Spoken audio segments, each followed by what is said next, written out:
இன்றைக்கி ஒரு எக்ஸ்பிரஸ் சமையல் பண்ண போகிறோம். ஆமாம். என்ன சமையல் அப்படின்னா, வாழைப்பூவில் வந்து கருமது, சேனக்கிழங்கு ஃப்ரை, அப்புறம் மோர் குழம்பு, மோர் சாம்பார். மோர் குழம்பு இல்லை, மோர் சாம்பார். இப்போ இந்த சேனக்கிழங்கு ஃப்ரை வந்து கொஞ்சம் மோரில் போட்டு வச்சுருக்கேன். ரொம்ப அரிப்பாக இருந்தது, அதுக்காக மோரில் போட்டு வச்சுருக்கேன். அதுக்கப்புறம் அதை வந்து கடுகு உளுத்தம்பருப்பு தாளிச்சுட்டு இதையும் போட்டுட்டு துளியோண்டு புளி கரைச்சி விட ஒரு சொன்ன கால புளி வச்சுருக்கேன் அந்த அரி போகிறதுக்காக. அதுக்கப்புறம் வந்து அது வந்து பெருங்காயம், மிளகாப்பொடி, மஞ்சப்பொடி, உப்பு அப்படியே போட்டு வச்சிட்டோம்னா அது பாட்டு ஃப்ரை ஆகிட்டே இருக்கும், நல்லாயிருக்கும். அது வந்து சேனக்கிழங்கு ஃப்ரைக்கு. ஆமாம்.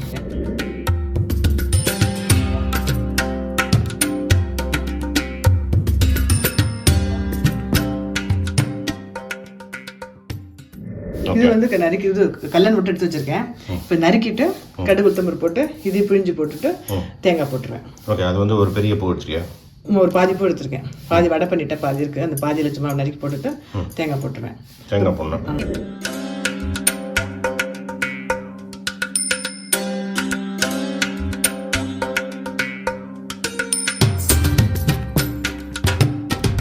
மோர் சாம்பார் எப்படின்னா, வறுக்கிறதுக்கு வந்து நல்லா 2 டீஸ்பூன் தனியா, 1 டீஸ்பூன் கடலப்பருப்பு, 1/2 டீஸ்பூன் கசகசா, காரத்துக்கு ஏற்ற மிளகா நல்லா வறுத்து நான் நைஸாக அரைச்சிக்கணும். நைஸாக அரைச்சின்ட்டு இந்த புளிச்ச மோர் இருக்குல்ல, அந்த மோரை விட்டுருவோம். தாளிச்சு கொட்டுறதுக்கு வந்து கடுகு, வெந்தயம், ஒரு துளி இஞ்சி, பச்சை மிளகாய், இதை தாளிச்சு கொட்டணும். கருவேப்பிலை போட்டு தாளிச்சு கொட்டணும். இதை நல்லா வறுத்து அரைச்சின்ட்டு இந்த மோரில் கலந்து அடுப்பில் வச்சு சுடுவோம். அரைக்கிறதுக்கு என்ன வச்சுருக்கு? கடலப்பருப்பு 1 டீஸ்பூன், தனியா 2 டீஸ்பூன், 1/2 டீஸ்பூன் கசகசா, காரத்துக்கு ஏற்ற மிளகா. ஓகே. இது கடலப்பருப்பு போட்டனால அது வந்து மோர் சாம்பார்னு சொல்கிறோம். கடலப்பருப்பு தனியாக போடுறோம் இல்லையா, தனியாக போடுறனால. அதனால அது கசகசா பண்ணுறோம்ல. இதெல்லாம் மோர் குழம்புலாம் வராது. தோரம் பருப்பு வச்சிருக்கேன், வேக வச்சிருக்கேன். இதெல்லாம் மோர் குழம்புலாம் வராது. மோர் குழம்பு மெயினாக சொல்லுங்க, நான் ஒரு மறந்துட்டேன். இதுக்கு வந்து தோரம் பருப்பு வேக வச்சிருக்கேன், அதை போடணும். அதனால தான் சாம்பார். இது வந்து இந்த மோர் கொதிச்சோடனே அந்த வெந்த பருப்பையும் தோரம் பருப்பையும் போட்டுட்டு இந்த அரைச்ச வெதையும் போட்டு இறக்கிடணும். வேலிட் கொஸ்டின் இல்லையா? நான் கேட்டது சூப்பர். நான் மறந்துட்டேன், நான் பருப்பு எடுத்து வைக்கிறேன். ஓகே, பார்க்கலாமா? ஒன்றுன்னா பருப்பு வந்துடுச்சு. நீங்கள் சாம்பார் நான் சொன்ன உடனே உங்களுக்கு வந்து பருப்பு வருது, நான் எடுத்து அதான் நான் இப்போ சாம்பார் சொன்னோன்னே, மோர் சாம்பார் சொன்னோன்னே பருப்பு காணமே அப்படின்னு தேடிட்டு இருந்தேன் நான்.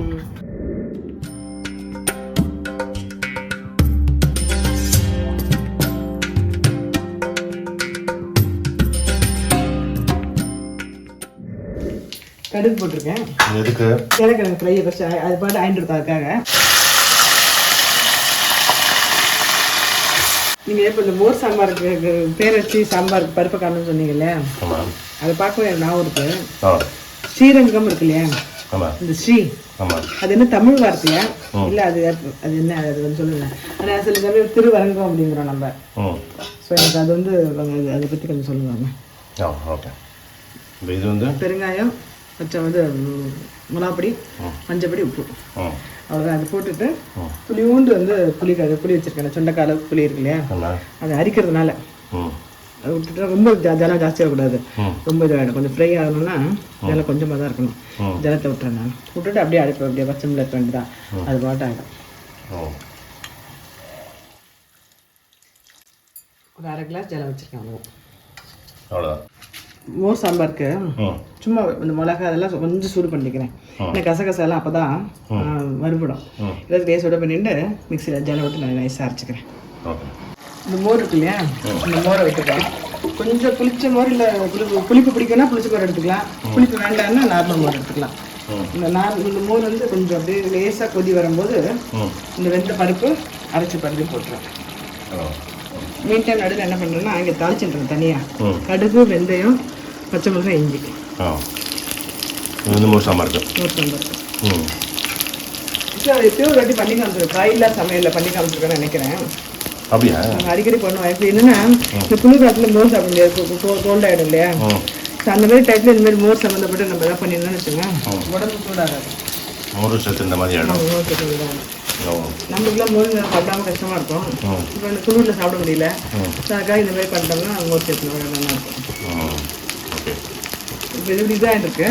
அப்புறம் நான் பொடி பண்ணிட்டேன் இல்லையா, கடலப்பருப்பு, தனியா, கசகசா, அதையும் போட்டு இந்த பருப்பையும் போட்டு இதையும் தாளிச்சு போட்டணும். அவ்வளோதான் சாம்பார். ஓகே. உப்பு போட்டுருவோம். நீங்கள் கேட்டு பேர் சொல்லலையே நீங்கள். இது என்னென்னா, நம்ம வந்து ஸ்ரீரங்கத்துக்கு வந்து ஸ்ரீரங்கம் அப்படின்னு சொல்லுவோம். சில இடங்களில் வந்து திருவரங்கம் அப்படின்னு சொல்லுவாங்க. இந்த ஸ்ரீ அப்படிங்கிற வார்த்தை வந்து தமிழில் வந்து தெரிஞ்ச வார்த்தை அப்படின்னு சொல்லுவாங்க. இதை வந்து ஆராய்ச்சியெல்லாம் இருக்குது. அப்படியா? ஆமாம். இந்த மாதிரி வார்த்தைகள்லாம் வேர்ச்சொல், அதாவது எட்டிமாலஜி இருக்கு இல்லையா, எட்டிமாலஜி பண்ணுறவா ரிசர்ச் பண்ணியிருக்காங்க. இது மட்டும் இல்லை, இது மாதிரி நிறைய இருக்குது. ரவி சிவன் நிறைய எழுதுவார் கோரால. அவருடைய இதெல்லாம் பார்த்தோம்னா நிறைய இந்த மாதிரி சின்ன சின்ன விஷயங்கள்லாம் எப்படி இதோட வேர்ச்சொல் இதில் எங்கேருந்து வந்தது அப்படின்னு இன்ட்ரெஸ்ட் இருக்குவா பார்க்கலாம். அந்த மாதிரிலாம் அவன் என்ன சொல்கிறான்னா, சி அதாவது தமிழ் வந்து சவுண்ட் இன்ஜினியரிங் தான், சவுண்டை பேஸ் பண்ணி தான் எழுத்து. துஷ்யந்த் வந்து சொல்வார், சமஸ்கிருதம் வந்து இந்த வேதங்கள்லாம் வந்து வெறும் ஒளி சம்பந்தப்பட்ட விஷயம், சவுண்டு. இந்த சவுண்டுக்கு கிட்டத்தட்ட மேட்ச் ஆகிற மாதிரி எழுத்து வடிவம் சமஸ்கிருதத்தில் இருக்கு. ஆனால் வேதம் வந்து சமஸ்கிருதம் கிடையாது அப்படிம்பார் துஷ்யந்த். அதே மாதிரி தான் தமிழில் வந்து ஒரு ஒரு சவுண்டுக்கும் ஒரு அர்த்தம் இருக்கு. அந்த அர்த்தத்தை வச்சு ஒரு எழுத்து வடிவம் கொடுப்பான். அந்த சவுண்டுக்கு ஒரு எழுத்து வடிவம் கொடுப்பான். அதாவது ஒரு சின்ன ஒரு சவுண்டுன்னு வச்சுக்கேன், ஊ அப்படின்னு வச்சுக்கேன், உள்ள இருந்து வெளியே போகிறது. இந்த சவுண்டுக்கு அர்த்தம் ஊ அப்படின்னா உள்ள இருந்து வெளியே வர்றது. அதுக்கு தான் ஊருக்குன்னு சொல்லுவோம். எங்கே போகிறோம், ஊருக்கு போகிறோம் அப்படின்னா ஒரு இடத்துல இருந்து இன்னொரு இடத்துக்கு போகிறது. பூ அப்படின்னு வச்சுக்கோ, உள்ளேருந்து அப்படி வெளியே வர்றது, மலர்றது இல்லையா, அது வந்து உள்ளேருந்து வெளியே வந்து மலர்ந்து அப்படி பெருசாகுது, அது வந்து பூ அப்படின்னு சொல்லுவோம். பா அப்படின்னு சொன்னோன்னு வச்சுக்கோ, ஆச்சரியப்படுற விஷயம், நம்ப முடியாத ஒரு விஷயம். ஒரு படத்தில் கூட வருமே, பா யாரா என்ன இவ்வளோ மேக்கப் போட்டுருக்கா அப்படின்னு ஒரு படத்தில் வருமே. அந்த மாதிரி அந்த ஒரு ஒரு சவுண்டுக்கும் ஒரு ஒரு அர்த்தம் இருக்கு. அதே மாதிரி சி அப்படின்னா சீர்மிகு, சிறப்பான அப்படின்னு அர்த்தம். இதுக்கு உதாரணம் சொல்லணும் அப்படின்னா சீதனம், சீமாட்டி, சீராளன், இந்த மாதிரிலாம் சீர்வரிசை, இதெல்லாம் அந்த சீக்கு வந்து சிறப்பான, புனிதமான அப்படின்னு அர்த்தம். தமிழில் வந்து துளசிக்கு வந்து துழாய் அப்படின்னு சொல்லுவாள். அந்த துழாய்க்கு ஒரு அடைமொழி, அதாவது ஒரு அட்ஜெக்டிவ் கொடுத்து என்ன சொல்லுவான்னா சீர்துழாய் அப்படின்னு சொல்லுவாங்க. சீர்துழாய் அப்படின்னா புனிதமான துளசி, சிறப்பான துளசி அப்படின்னு அர்த்தம். சீர்துழாய் அப்படிங்கிறத ஒரு சுத்தமான தமிழ், சீர்துழாய். இது மாதிரி சி அப்படிங்கிறது, சீர் அப்படிங்கிறது வந்து சிறப்பான, புனிதமான அப்படிங்கிறதுக்கு ஒரு அடைமொழி. ஸோ அந்த வரிசையில் பார்த்தோம் அப்படின்னா சீரங்கம், ஒரு இடத்துல இருந்து இன்னொரு இடத்துக்கு மொழி பயணிக்கும் போது சில வார்த்தைகள் உச்சரிப்புலாம் வந்து மாறிடும். அதில் வந்து ஒரு காமனான இது வந்து பார்த்தீங்கன்னு வச்சுக்கோங்க, இந்த சீங்கிறது வந்து ரா போட்டு அதோடைய உச்சரிப்பே மாறிடும். சீங்கன்னு சொல்கிறோம் இல்லையா, அது வந்து சப்போஸ் இப்போ இங்கேருந்து நம்ம பேசுகிறத கேட்டு இப்போ நார்த் வரைக்கும் அந்த சி போச்சுன்னு வச்சுக்கோங்க, அவள் வந்து என்ன பண்ணுவான்னா இந்த சீங்கிறதுக்கு ரா போட்டு ஸ்ரீ ஆக்கியிருக்காங்க. அந்த மாதிரி ஆனது தான் திரிபுன்னு சொல்லுவோம் இல்லையா, திரிபுல் ஆனது தான். எக்ஸாம்பிள் சொல்லணும்னு வச்சுக்கோங்க, இப்போ நம்ம வந்து சாஃப்ட்டுங்கிறதுக்கு வந்து தமிழில் வந்து என்ன சொல்லுவோம், சாஃப்டாக ஒரு பிரெட் வச்சுக்கோ, அன்னைக்கு பார்த்து என்ன சொல்லுவோம், மெதுவர். அதே இது வந்து இன்னொரு பாஷையும் இருக்குது, வந்து மிருதுவான பொருள், அப்படின்னு சொல்லுவோம்ல. அந்த மிருது அப்படிங்கிறது மெதுலேருந்து வந்தது. ஸோ அந்த மெதுக்கு வந்து ரா வந்து ஆட் ஆயிருக்கு பாரு. அதே மாதிரி தான் பயணம் அப்படிங்கிறது வந்து தமிழ், அது வந்து பிரயாணம்னு ஆயிருக்கு. அங்கே ஒரு ரா வந்துருக்கு பாரு, பிரயாணம் அப்படின்னு. அந்த பிரா அப்படின்னா அதுக்கு வந்து வேர்ச்சொல் அப்படின்னு பார்த்தா பயணம், அதாவது எட்டிமாலஜி, ரூட் வேர்ட். அதே மாதிரி இங்கே சி வந்து ஸ்ரீயட் அப்படின்னு சொல்லுவாங்க. அது வந்து ஆக்சுவலாக ஸ்ரீரங்கத்தை வந்து ஸ்ரீரங்கம் அப்படின்னு சொல்லுவாங்க, சீர் அப்படின்னு சொல்லுவாங்க. ஆனால் இங்கே சில இடங்கள்ல வந்து என்ன சொல்கிறாங்கன்னா திருவரங்கம் அப்படின்னு சொல்லுவாங்க. திருங்கிறது வந்து அர்த்தம் வேற. திரு அப்படின்னா வந்து முதலெல்லாம் வந்து ஆதி காலத்துலலாம் பார்க்கும்போது திரு அப்படிங்கிறது வந்து செல்வத்தை குறிக்கிறது. இங்கே வந்து திருவரங்கம் அப்படிங்கிறது பெருமாள் இருக்கிறனால, மகாலட்சுமி இருக்கிறனால, ஸ்ரீ இருக்கிறனால, திருமகள் இருக்கிறனால ஒத்து போகிறது. ஆனால் இதே இது நீ வந்து ரீப்ளேஸ் பண்ண முடியாது. இப்போ திருச்செந்தூர்னு வச்சுக்கேன், அதை வந்து ஸ்ரீசெந்தூர்னு போட முடியாது. திருவண்ணாமலை இருக்கு வச்சுக்கோ, ஸ்ரீவண்ணாமலைன்னு போட முடியாது. ஸோ ஸ்ரீக்கு பதில் திரு கிடையாது. திருங்கிறது அர்த்தம் வேற. திருங்கிறது வந்து அந்த காலத்துலலாம் வந்து எந்த தெய்வத்தையும் குறிக்கிறதுக்கு திரு. ஆக்சுவலி வந்து ஆண்பால் பெண்பால்லாம் கிடையாது திருக்கு. நம்ம இப்போ திரு அப்படின்னா ஆண்பால், திருமதி அப்படின்னா பெண்பால் அப்படின்னு சொல்கிறோம். அந்த காலத்தில் திரு அப்படின்னா எந்த தெய்வத்தை குறிக்கிறது. திருநின்ற ஊர் வந்திருக்கு, அந்த ஊர் பேர் இருக்கு இல்லையா, திருநின்ற ஊர் அப்படின்னா திரு நின்ற ஊர் அப்படின்னா திரு அப்படிங்கிறது வந்து இங்கே வந்து திருமகள், திருமகள் நின்ற ஊர் வந்து தாயார் இருந்த ஊர், நின்ற ஊர் அப்படின்னு சொல்லுவோம். ஆமாம், திரு அப்படிங்கிறது வந்து ஸ்ரீரங்கத்துக்கு வேணால் பொருந்தும் திருவரங்கம்னு. மற்ற இடங்களில் திரு இருக்கிற இடத்துல ஸ்ரீயை ரீப்ளேஸ் பண்ண முடியாது.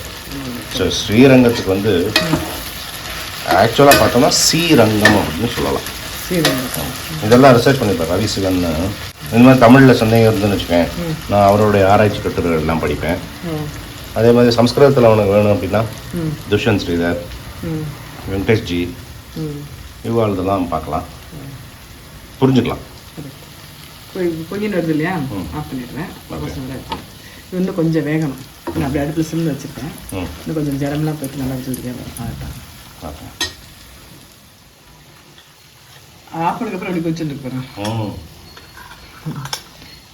கல்ச்சட்டி இது இருக்கு இல்லையா, இந்த வாழைப்பூ சிம்பிளாக பண்ணிடலாம்னு நினச்சேன்.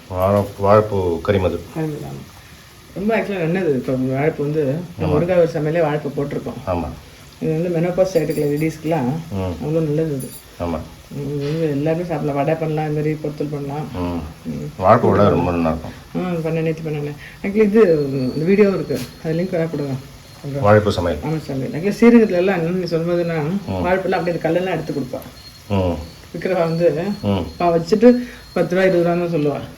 பெங்களூர்ல 60 ரூபா ஒரு பூ ரெண்டு தான் சொல்கிறேன்.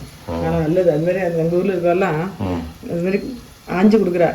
அதெல்லாம் வாங்கினு டெய்லியே சமையல் சேர்த்துக்கலாம். அவ்வளோ நல்லது. ஆமாம், கடைக்கு வச்சது இல்லையா. ஆமாம், உளுத்தம் மட்டும் இந்த 2 மிளகாய்,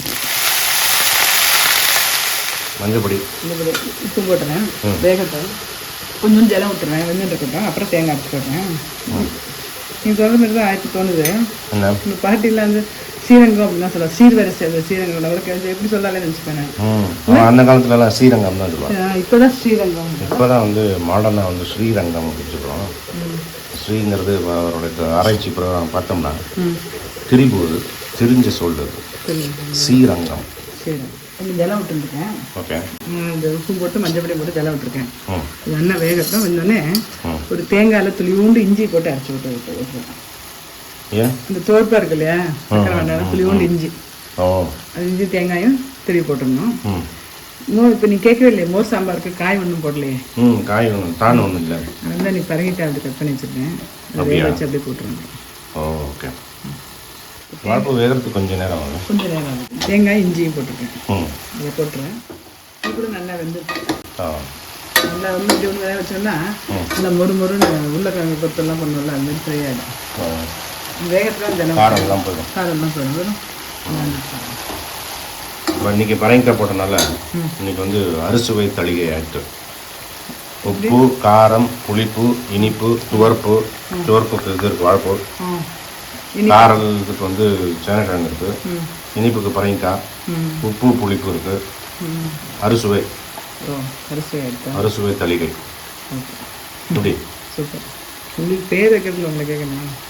அறுசுவைன்னு நம்ம சொல்லுவோம்ல, இதெல்லாம் சொன்னேன்ல, அது மாதிரி 7வது சுவை என்னன்னு தெரியும்? நகைச்சுவை. நகைச்சுவை, கரெக்ட். அது 7வது சுவை. அறுசுவையும் வேணும், 7வது சுவையும் வேணும். ஆமாம், அதான் ஒரு காலத்தில் ஒரு ராஜா வந்து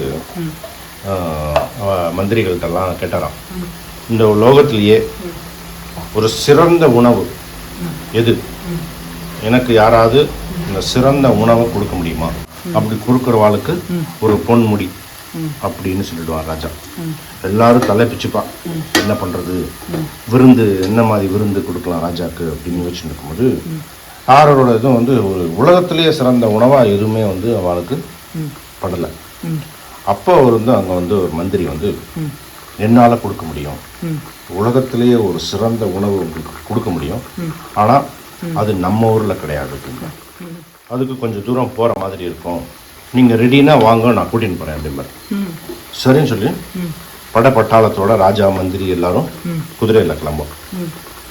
காடு, மலை, ஆறு எல்லாம் தாண்டி பயங்கர களைப்பாடும் ராஜாக்கு. பசி, அவர் வந்து வயிற்ற கில்லம், ரொம்ப பசிக்குது, எனக்கு இந்த சுவையான அந்த உலகத்திலே சிறந்த உணவு தரேன்னு சொன்னீங்களே அப்படின்னு அவரால் அதுக்கு ஒரு அடி கூட எடுத்து வைக்க முடியாது. அந்த அளவுக்கு பசி, கொடும் பசி வந்துடும். அப்போ மந்திரி அவரோட பையிலேருந்து அரிசி மாவும் வெல்லமும் சேர்த்து ஒரு உருண்டை பிடிச்சி கொடுப்பார். அவர் இந்த ராஜா சாப்பிட்டு, ஆகா என்ன ஒரு சுவை, அமிர்தம், தேவாமிர்தம் மாதிரி. நகைச்சுவை அப்படிங்கிறது 7வது சுவை. திசை பசி இருந்தால் எல்லா சமயம் இருக்கும். பசி இல்லைன்னா இருந்தது இல்லையா, இந்த போட்டுருங்க. இந்த கதை சொன்னீங்கல்ல, ஆமாம், இந்த கதையில் வந்து மீனிங் இருக்குது, அதே மீனிங் இருக்குது. பசி வந்து நல்லா வந்ததுக்கப்புறம் சாப்பிட்டா உடம்புக்கு நல்லது. ப்ளஸ் இந்த ருசியும், நிறைய பேர் வந்து இந்த வெங்காயம் போட்டு இல்லாமல் என்ன சமையல் அப்படிலாம் இல்லையா, எவ்வளோ உடம்புக்கு நல்லது. வெங்காயம் போட்டு இல்லை, ஜென்ரலாக காரம் எல்லாம் இல்லாமல் இருக்கிறதுக்கு நல்லா பசி வந்துடுச்சுன்னா என்ன சாப்பாடுமே ருசியாக தான் இருக்கும் இல்லையா. ஆமாம், நல்லா பசி வந்துடணும். பசி வந்ததுக்கப்புறம் சாப்பிடணும். பசி ஃபுல்லாக அடங்கிறதுக்கு முன்னால் இருந்துடணும். அது கஷ்டம். அதான் ஒரு கரெக்டான சாப்பாட்டு முறை. அறுசுவை தளிகை தயார். என்ன பண்ணியிருக்கோன்னா, பரங்கிக்காய் போட்ட மோர் சாம்பார், சேனக்கிழங்கு வறுவல், வாழைப்பூல கறிமது, அறுசுவை. தேங்க்ஸ்.